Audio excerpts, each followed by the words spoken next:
చాలా చాలా కాంపౌండ్లలో most important ఏమిటంటే నేను చెప్తా బెంజీనే. ఉన్నదొక పెద్ద రింగులో 3 బాండ్లు, ఒకటి వదిలి ఇంకోటెక్కడ పెట్టాలి. ఫార్ములా C6H6 ఈ ప్లస్ సబ్స్టిట్యూషన్ షో చేసే కాంపౌండ్ అది బెంజీనే.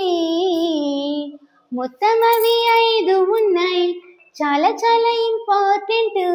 జేఈఈ మెయిన్స్, నీట్, ఎంసెట్ లో. Halogenation, sulphonation, alkylation, acylation, nitration తప్పుకోదు నేర్చుకుంటే. Halogenation, sulphonation, alkylation, acylation, nitration తప్పుకోదు నేర్చుకుంటే.